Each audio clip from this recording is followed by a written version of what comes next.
everyone. On behalf of the Seattle Asian American Film Festival, I would like to welcome some of our filmmakers from our We Need to Talk About It program. Thank you so much for sharing your films and joining us for a conversation. Just to start, I'll ask everyone to do some introductions. So I'll ask everyone to go around and say their name, the film you worked on, and where you are joining from. And as I give everyone a second to think about it, I'll go first. My name is Yaoyao. I am the volunteer manager at SAAFF, and I am joining from Seattle. And who would like to go next?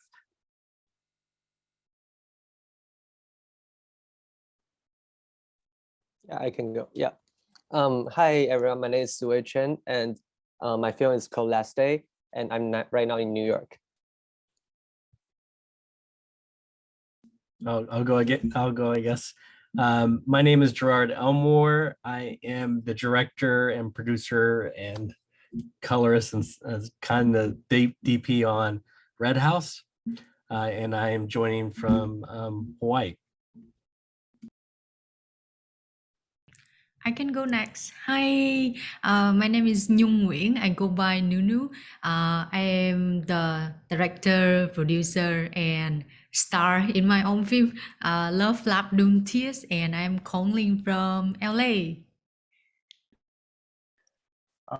I can go next. So my name is Daiichi Amano. I'm a Japanese filmmaker. I directed the film The Pain of the Anonymous, and I am joining from Japan.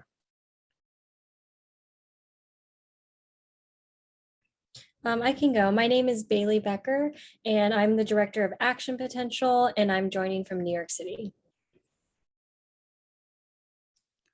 Hi, my name is Will Kim. I'm a director of short animated film called Unfit, and I'm calling in from Los Angeles.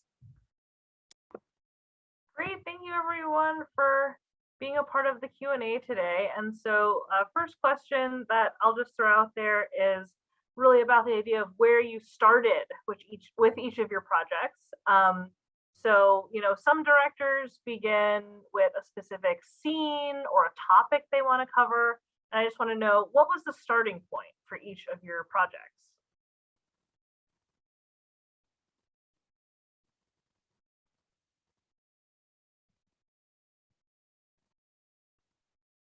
Okay, I'll go. I guess everyone's shy, but our film actually started from a lab program called Ohina Lab, which helps local filmmakers in Hawaii tell the stories of Hawaii or filmmakers from Hawaii. And Holly Serini was in the lab program. We paired her up with a mentor, and the mentor was Eric Pearson, who wrote on Thor Ragnarok, also Black Widow, and Dana Ledoux Miller, who has written on with Newsroom and Narcos and a number of other things. And it didn't win anything. So I liked the script a lot. And I went to Holly and I said, we should make this. And we don't have money to make it, but let's just find a way to make this film, because I think it needs to be made. And we bootstrapped the thing and made it for just about nothing. And that was kind of the start of Red House.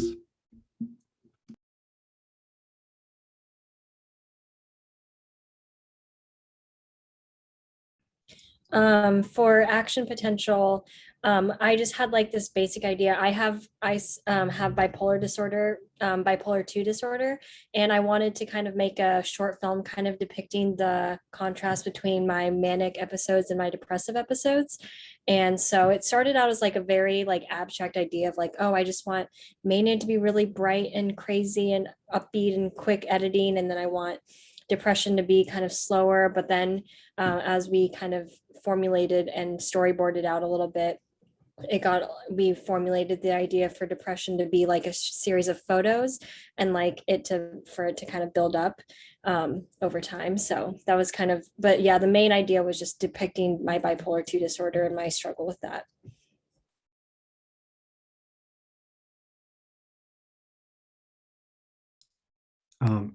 So I guess I can go next. For my film Unfit, that the film wasn't made through any organization. I think back then I was working on a different project with charcoal direct filming technique, and on parallel to that project that I was in, I started experimenting, for my own project with charcoal animation, and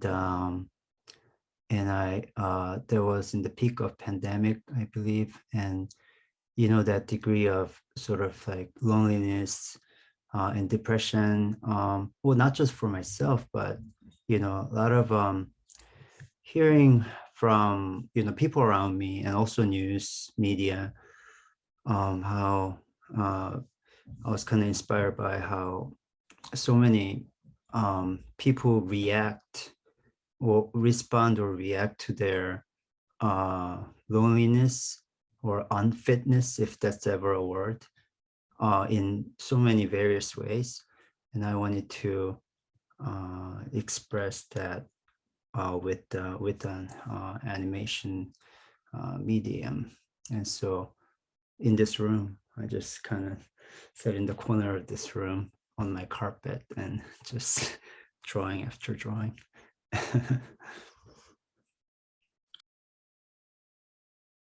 I can go next because my film's kind of coming from the zone of loneliness, isolation, especially during the pandemic. So almost a year and a half ago, I was joking about the idea for my next film where I would went around and dating and hunting for guys on Tinder and see how it goes and make a film about it. And maybe I would invite some of the guys to go to the screening. And in the middle of that journey, I experienced a sexual assault that I myself did not even know what happened until I talked to my mentors, my female mentor and friends. And that was the peak of my personal life and my artistic life, where I felt that at the time, the only way that I can gain power and control back to myself as a human being is to include that in the film and owning the narrative of how it feels like to be moving from being a victim to a survivor of the experience. And thanks to a lot of support and the film itself, I got so much better now. I can go next. So when I came up with this idea of this film when I found an article about content moderators. The Facebook and Twitter, there are thousands of like disturbing images, and the people are still deleting them. And I was kind of shocked because I originally thought that the artificial intelligence is responsible for this task, but people still delete them. And at the same time, I was making a documentary about Rohingya refugees, and the people I got to meet, they often show me like videos, the villages being burnt down, like the people being tortured. And so in the last couple of years, I got to be exposed by the images by the perpetrators. So also the last few years we get to see the videos shot by the IS and like the videos by the terrorists, and so all these things came together when I came up with this idea. So I wanted to depict like the film about the violence and the evil and human beings in this digital world. So yeah, so that's my starting point. Yeah. Yeah. So my film last day. At that time, I was studying in film school, and one of my professor, his name is Amuskitai. So he went in and just brought the newspaper, like New York Times, and he was like, "You guys choose the topic." So at that time, Trump is building a wall. So I think our class choose that topic, So I started to do a lot of research about how to cross the wall, and also a lot of immigrant story in Chinatown. And I also heard the news about there's a sex worker who jumped out of the rooftop when the police raided massage parlor. And that's strongly influenced like what I'm thinking about the immigration things. And that's why I put that kind of concept with the wall together into this film. Yeah. I feel like it's so interesting to hear this huge range of, starting points from just a project, having read an article, all the way to like personal experiences, and then all the way even to like an artistic medium that you're working with and experimenting with, and then building from there. And I think that diversity of starting points and really shows in the different films across this entire program. Sort of the next question, and we're already getting into these ideas, each of the films addressing like struggle, trauma, difficulties of various kinds, whether they be personal, in society. I would say for a lot of films, combination of those two kind of intersection of them. So, this is really heavy subject matter, and I would like to know from everyone, if you would be comfortable sharing, how would you describe the process of making films with such heavy subject matter?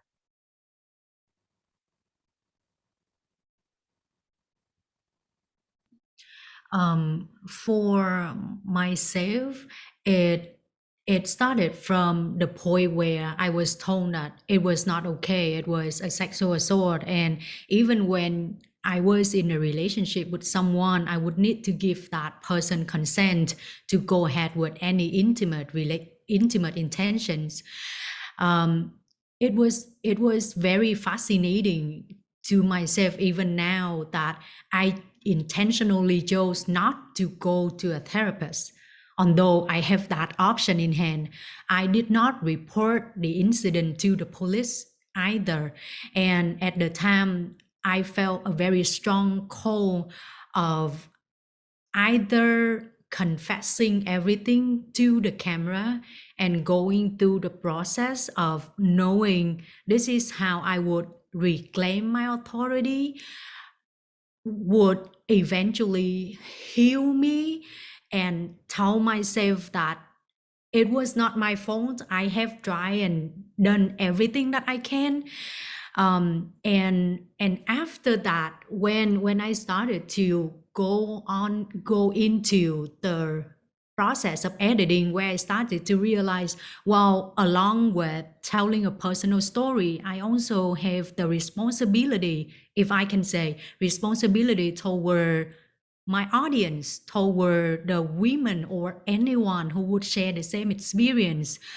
And that was when I opened up to my therapist and asking, how should I wear a hat of a filmmaker at that stage of the process, to make sure that this is not all about me, or even pitying myself.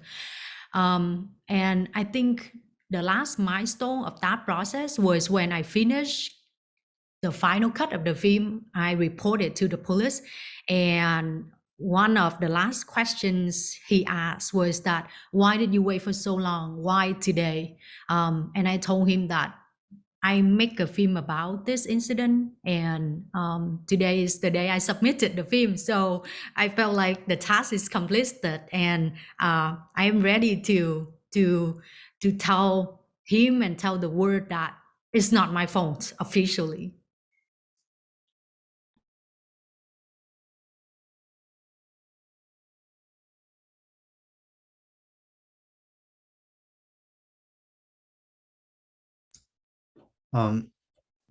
So for my film Unfit, it's an animated film, and animators are typically actors or actresses with a pencil, or whatever medium that they're holding in their hand.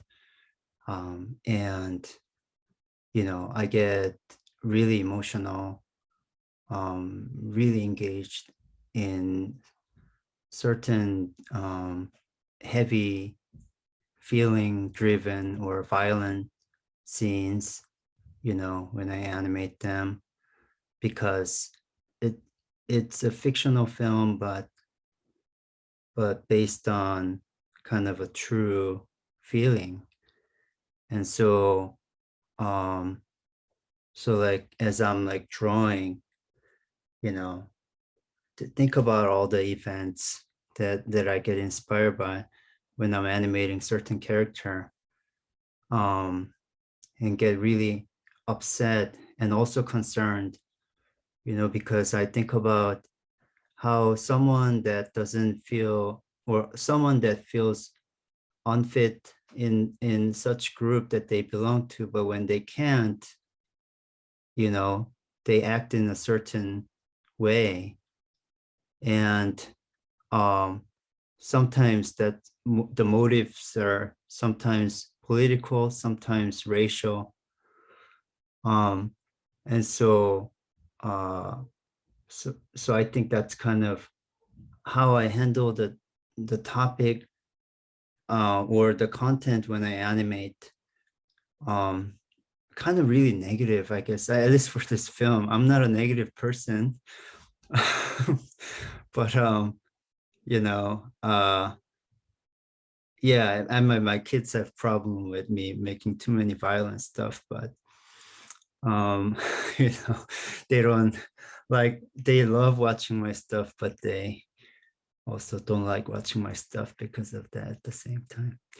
But I'm sorry, going off the topic, but I, you know, I'm really engaged in the character that I make and animate, and I feel that degree of sort of emotional burden when I make, you know, talk about, you know, heavy topics or contents.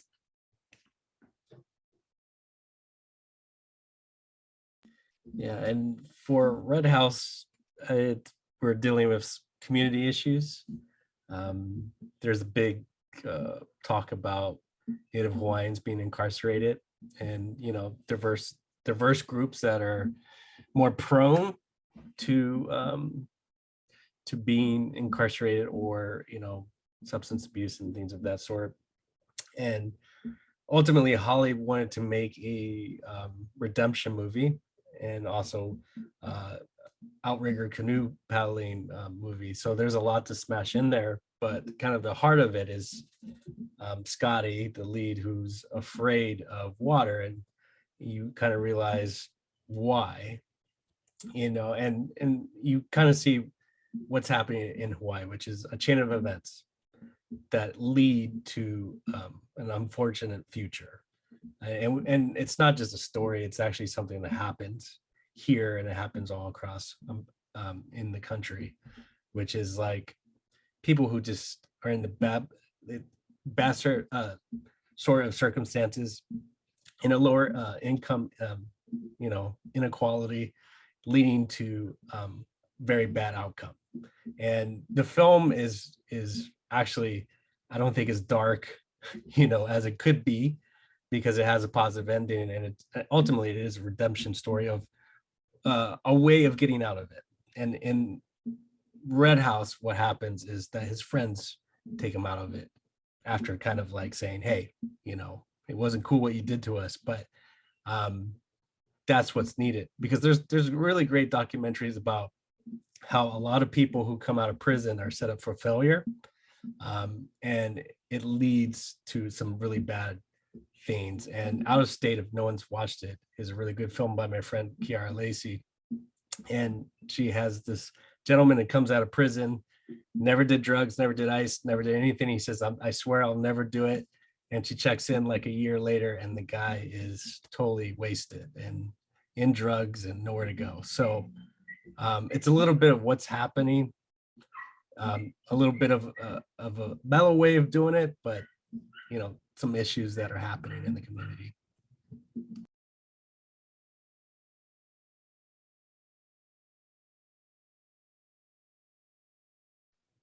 I think for me, the process was actually pretty cathartic to just making the film. I think because I was able to process a lot of my own feelings about my diagnosis, and I was able to kind of translate that onto screen of like being vulnerable about my own experience and how like when I'm manic, I'm kind of it's like a heightened state of being for me, and then when I'm depressed I'm like completely immobilized. And I think it like was helpful because it required a lot of self-reflection of my own experience, and like I had been diagnosed for about a year when I made that film, so I was kind of reflecting on the past year where I had had a really intense manic episode, and then I had very quickly just shot straight down to a depressive episode.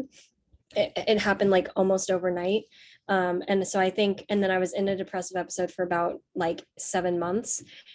And I think it was just like really cathartic to like put my feelings of like how hard that was into a movie and like be able to portray it. So even though it was a really heavy topic, I think it was a really positive experience for me to kind of like process the past year that had happened.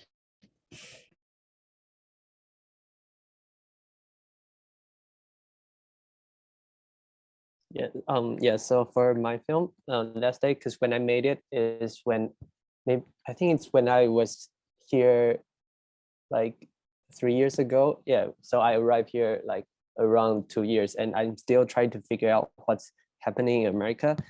And after I heard that story about the woman, yeah, she jumped off the rooftop, and I also heard a lot of immigrants talking about it, and that makes me feel like I want to discover this more about like why other people think this way about her suicide. And also at that time I was scouting around for the locations, so I went to Chinatown about like every day and stay there like 1 month just talking to people around the place. And yeah, and I think that's the time I start to like know their life a little bit more than what I mentioned. Yes, and I think this subject is very heavy, but because my previous film I also deal with like a very heavy subject things, so I start to feel as long as I'm very genuine about what I want to say, and I really feel for my characters, and I put myself inside the characters kind of. So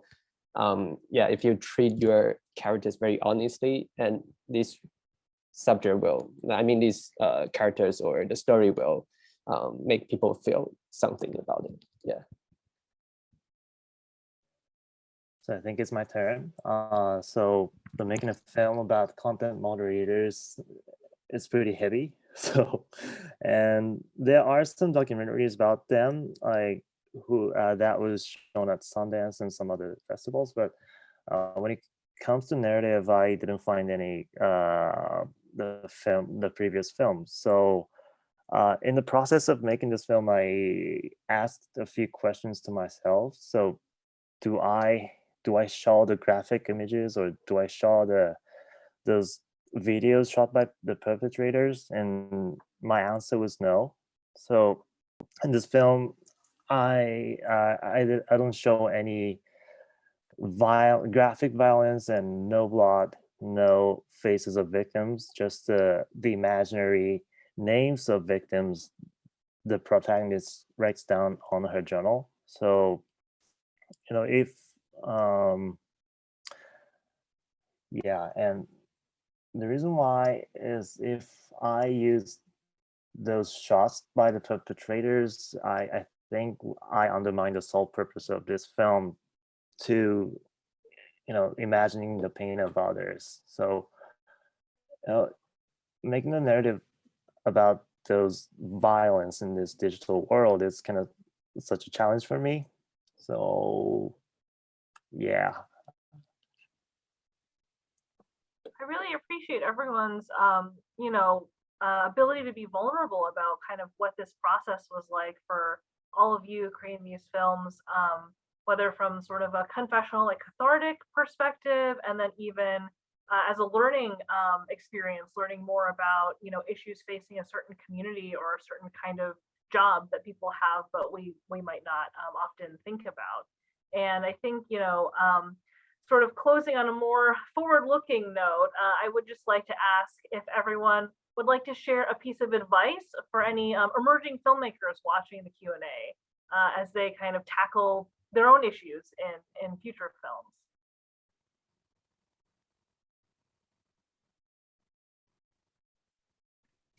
I think our biggest challenge making this film was that we just didn't give ourselves enough time. We booked an Airbnb, like we like started, it was just a really fast process. So we like started conceptualizing, and then we gave ourselves like a week and a half to conceptualize and pre-shoot and kind of like figure everything out. And then we had an Airbnb booked for 3 days where we shot it over like a day and a half. We had like an afternoon, a full day, and then another afternoon. And so we just didn't give enough time for ourselves to completely plan everything out the way we wanted to. And then we also didn't have a ton of time to shoot. We basically had 1.5 days of shooting time. So for people, like just logistically for people wanting to do filmmaking, make sure you give yourself enough time, because that was one of our biggest challenges. Is we were just like kind of on a time crunch and everything felt really rushed when making this film specifically.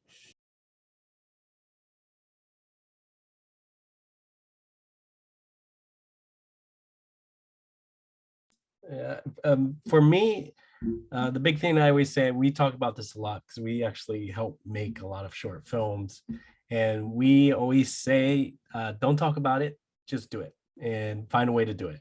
And the other part of that, what goes with that, is people wait for the right equipment, the right crews, and the right people to go around and get your project made. But I think more and more these days, it's more about the story and how you put it together.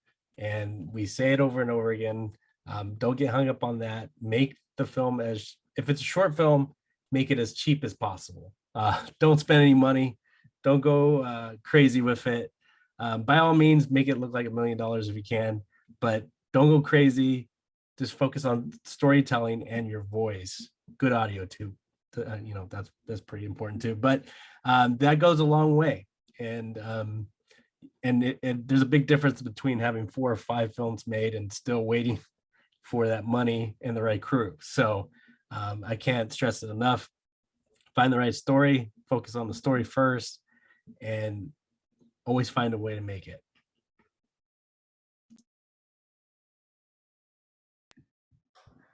I think for me, with Love, Laugh, Doom, Tears,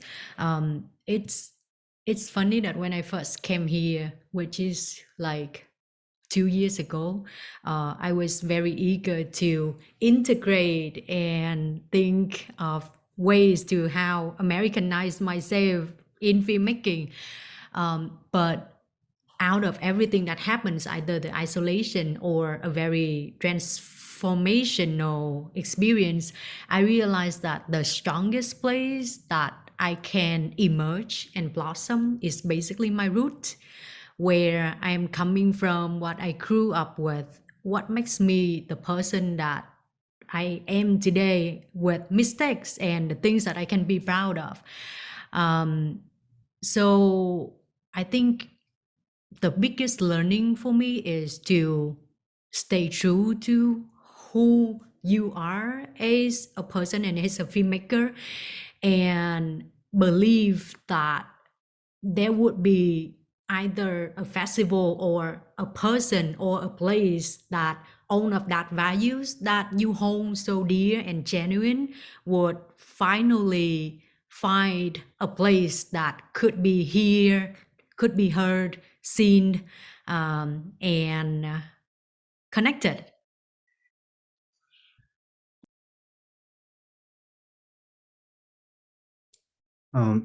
I actually tend to strongly agree with well, first of all, what everyone's saying, but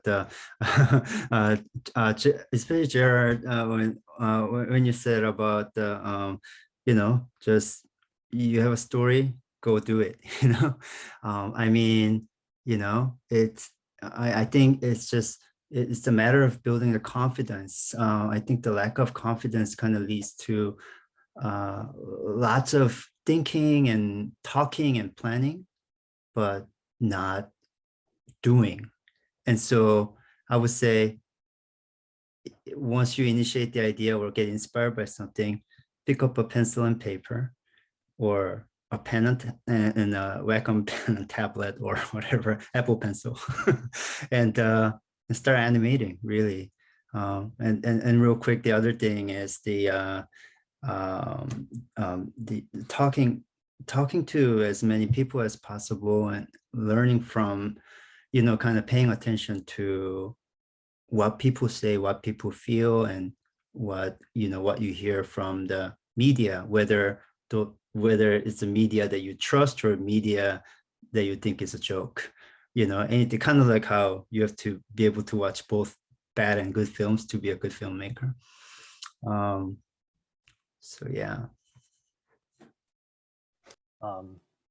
For me, so I think we are in this program, we all deal with the sort of, like a heavy topic, but whether you're making a film with, so no matter narrative or the documentary or no matter the genre, I think I would say being truthful to yourself and being truthful to the topic and being truthful to the people you film.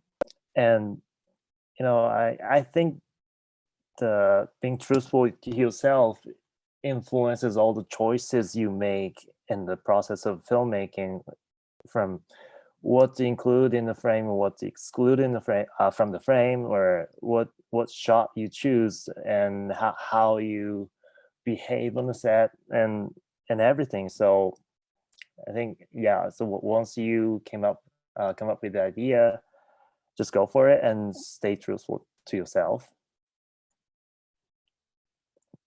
Yeah, I totally agree with what Will and Daichi said. Yeah, it's like when you talk to people, and because I like to write in front of my computers, but when you really go out and talk to people, you start to learn from them and will make your film, like the story, be more authentic, I think. But there's always a boundary between fiction and documentary. So yeah, how to find the right balance for fiction is also another topic I'm still learning right now, because sometimes I will combine the reality with the fiction part. And yeah, but yeah, I think that's the way, like you go out and talk to people, and also when you do the scouting, you will also talk to a lot of owners, and they will also share their story with you. And also when you are casting, yes. And I think if you really put all your efforts into making film, the movie god will always help you out at the very last minutes. Like for example, my locations, I found it the 2 days before my shoot, I think. So yeah, because I want to find the windows. When you see outside, you can see the Chinatown. Yeah, it's very hard to find, but eventually I find a warehouse to do it. So yeah. It's so cool to hear all these different aspects of like production, the shoot, and kind of even just more getting there and sort of artistic vision in general. I'm personally not a filmmaker, so getting to hear all these insights is really a fun experience and cool for me to get in on a little bit. And so I will just be closing out our Q&A together today by saying, thank you all so much for joining us, and thank you, the audience, for viewing the 10th annual Seattle Asian American Film Festival. We greatly appreciate your support for our festival and community. If you have not done so already, please fill out the festival participant survey. There's a link in your confirmation email. Grants and sponsorships look at this data to help support our festival in the future. Also, check out our other programs at seattleaaff.org. Tickets are still available. And thank you again for joining us.